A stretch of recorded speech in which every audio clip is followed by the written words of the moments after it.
নমস্কাৰ welcome to জ্ঞান পোহৰ আশা কৰিছো আপোনালোক সকলো ভালে আছে আপোনালোক বহুতৰে বিএড সন্দৰ্ভত বহুতো কোৱেশ্চন আছে বহুতে মোক WhatsAppত মেছেজ কৰি সুধি থাকে আনকি বহুতে মোৰ ভিডিও বিলাকত কমেন্ট কৰি সুধি আছে যে বিএডৰ এন্ট্ৰেন্সত কিমান মাৰ্কস পালে গভৰ্নমেন্ট কলেজত সিট পায় হেতু মই অলৰেডি এটা ভিডিও বনাই কৈ দিছো আৰু মানে তাতে ল্যাঙ্গুৱেজ নো কি হ'ব বা তেনেকুৱা বিভিন্ন ধৰণৰ প্ৰশ্ন যে নিযুত মইনা আছনি পাবনে নেপায় তেনেকুৱা বহুত প্ৰশ্ন আছে গতিকে মই ভাবিলো এটা ভিডিও বনাই দিও আৰু এই ভিডিওটো থ্ৰুদি আপোনালোকৰ কমেন্ট বিলাকৰ উত্তৰবিলাক পাব গতিকে বলক আজি ভিডিওটো আৰম্ভ কৰো এতিয়া এজনে ইয়াতে সুধিছে ডিউ বিএড এন্ট্ৰেন্সত কিমান মাৰ্কস পালে গভৰ্নমেন্ট কলেজত এডমিশন লব পাৰিম দাদা একচুয়ালি কথাটো এনেকুৱা ধৰণৰ এই মাৰ্কসটো যে প্ৰত্যেকবাই একেই থাকিব তেনেকুৱা ধৰণৰ কোনো কথা নহয় কিন্তু ইয়াতে যদি আপুনি সেফ জোন বুলি আপুনি যদি ধৰে তেতিয়া হলে 70 মাৰ্কসৰ যেটো এন্ট্ৰেন্স এক্সাম কন্ডাক্ট কৰা হয় মানে ডিব্ৰুগড় ইউনিভাৰ্সিটি যি বিএডৰ এন্ট্ৰেন্স এক্সাম কন্ডাক্ট কৰে তাৰে 70 মাৰ্কসৰ ভিতৰত যদি আপুনি 40 প্লাস পায় তেতিয়া হলে আপুনি এটা সেফ জোনত আছে বুলি আপুনি ধৰিব পাৰে গতিকে আপুনি কিন্তু আপুনি 40 পাম বুলি আপুনি পঢ়িলে নহব আপুনি 50 প্লাস পাম বুলি আপুনি পঢ়িব লাগিব তেতিয়াহে আপোনাৰ মানে 40 প্লাস অহা চান্স থাকিব ঠিক আছে মানে কথাটো এনেকুৱা ধৰণৰ ডিব্ৰুগড় ইউনিভাৰ্সিটি বিএডৰ এন্ট্ৰেন্সৰ যি কাট অফ সেই কাট অফটো আগতে কিন্তু 24 23 তেনেকুৱা আছিল এবাৰ কিন্তু বাহি হেতু 30 হৈ গল 30 পালেহে কিন্তু পাস কৰিছিল এজন ষ্টুডেন্টে গতিকে আপোনালোকে সেই কাট অফ বিলাক অকল চাই পিনে আপোনালোকে নপঢ়িব আপোনালোকে যিমান পাৰে সিমান বেছি পঢ়ক দেই তাৰ পাছত আৰু এটা প্ৰশ্ন মই ইয়াতে দেখা পাইছো সুধিছে যে গুৱাহাটী ইউনিভাৰ্সিটি গভৰ্নমেন্ট কলেজৰ ওপৰত ভিডিও লাগে নিশ্চয় মই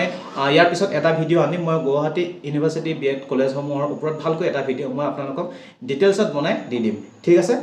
তাৰ পাছত আৰু এজনে সুধিছে আপুনি কিমান মাৰ্কস পাইছিল ডিউ কেম্পাছত পাবলৈ কিমান মাৰ্কস লাগে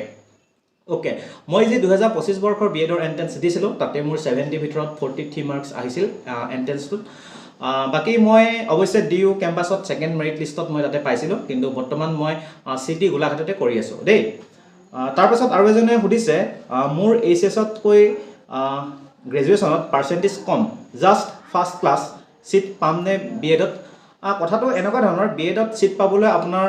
অকল মানে সেই মাৰ্কস খিনি ওপৰত বহুত বেছি ডিপেন্ড নকৰে ঠিক আছে আপুনি ফাৰ্স্ট ক্লাস পাইছে এটা আপুনি ভাল মাৰ্কসে পাইছে বুলি আপুনি হেতু সময়ত ধৰি ল'ব পাৰে এতিয়া আপোনাৰ মেইন কথাটো হৈছে কি আপুনি সেই বস্তুটোক একো চেঞ্জ কৰিব নোৱাৰে আপুনি মেট্ৰিকতে হওক বা হাই সেকেন্ডাৰীতে হওক বা বিএ বিএসসি বিকম আপুনি যিয়ে নকৰিছিলে সেই মাৰ্কসটো এতিয়া আপুনি কোনো চেঞ্জ কৰিব নোৱাৰে ঠিক আছে হয় যে ডিব্ৰুগড় ইউনিভাৰ্সিটিৰ 100 মাৰ্কস মানে ধৰা হয় দেই 30 মাৰ্কস মানে আপোনাৰ একাডেমিক্সৰ পৰা যায় কিন্তু সেই একাডেমিক্সটো আপুনি এটা কোনো চেঞ্জ কৰিব নোৱাৰে গতিকে আপোনাৰ হাতত আছে কি 70 মাৰ্কস যেটো হৈছে এন্ট্ৰেন্স এক্সামৰ থ্ৰুদি মানে সেই 70 মাৰ্কসটো তাতে মানে পোৱা যায় গতিকে আপুনি সেই 70 ভিতৰত আপুনি বেছিতকৈ বেছি মাৰ্কস আনিবলৈ চেষ্টা কৰক যেহেতু হাতত আপোনাৰ সময় আছে এইদিন আপুনি খুব ভালকৈ পঢ়ক পঢ়াশুনাত ভালকৈ গুৰুত্ব দিয়ক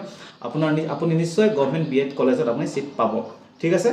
তাৰ পাছত আকৌ সুধিছে 1 ইয়াৰ বিএডৰ আপডেট কিবা আছে নেকি এটো একচুয়ালি বহুতৰে প্ৰশ্ন অকল এজনৰ বুলিয়ে নহয় যে 1 ইয়াৰ বিএডৰ ওপৰত কিবা আপডেট আছে নি বহুতে আনকি ফোনো কৰি থাকে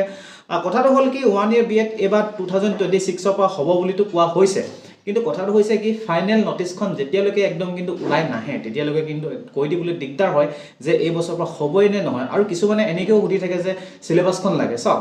যেতিয়ালৈকে নটিফিকেশন জয় নোলায় তেতিয়ালৈকে আমি সিলেবাসটো কৰ পৰা দিম যেতিয়া সিলেবাসখন প্ৰভাইড কৰিব তেতিয়া আমি আপোনালোকৰ কাৰণে সেই সিলেবাসখন দিব পাৰিম নহয় জানো আৰু মই এইখিনিতে এটা কথা জনাই থওঁ আপুনি যদি 2026 বৰ্ষত বিএডৰ এন্ট্ৰেন্স দিবলৈ গৈ আছে তেতিয়াহলে আপুনি টিচিং এপ্টিটিউডৰ কাৰণে আপুনি এই ইবুকখন ল'ব পাৰে ইয়াতে ডিব্ৰুগড় ইউনিভাৰ্সিটি 6টা বছৰৰ প্ৰিভিয়াস ইয়াৰৰ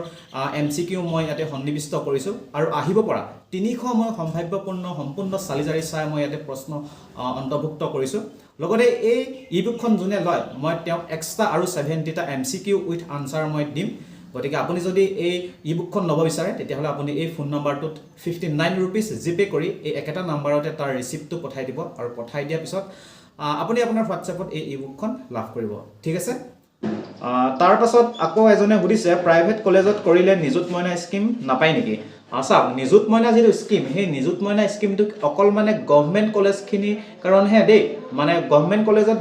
যোনবিলাক ছোৱালীয়ে পঢ়িব তেওঁলোকেহে অকল পাব মানে প্ৰাইভেটত মানে পোৱাৰ কোনো চান্স তাতে নাই আৰু নেপায় মানে এটো চৰকাৰে মানে স্কিমটোই তেনেকৈ উলিয়াইছে এতিয়া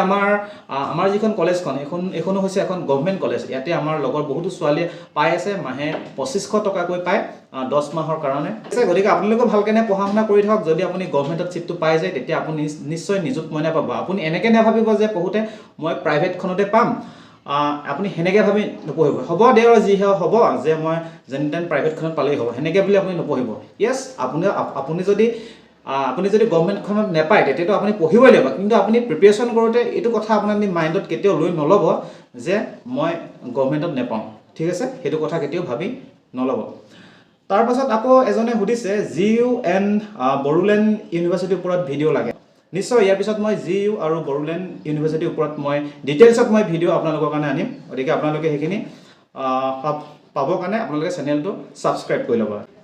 তাৰ পাছত এজনে সুধিছে BEd এন্ট্ৰেন্সত যিটো এক্সাম সেই এক্সামৰ লেংগুৱেজটো কি হয় চাওক আমাৰ অসমত যিমান কেইখন ইউনিভাৰ্চিটিয়ে BEdৰ এন্ট্ৰেন্স এক্সাম কণ্ডাক্ট কৰে তাৰে প্ৰত্যেকখন ইউনিভাৰ্চিটিৰ কিন্তু তাৰে এন্ট্ৰেন্স এক্সামৰ কণ্ডাক্ট কৰা যিটো লেংগুৱেজৰ মোডটো সেইটো হৈছে ইংলিছ গতিকে আপুনি ইংলিছতে দিব লাগিব সেইকাৰণে আপুনি এতিয়া যিমানখিনি আপুনি মানে যেনেকৈ প্ৰস্তুতি চলাইছে কিন্তু আপুনি মন কৰিব যে আপুনি ইংলিছত যাতে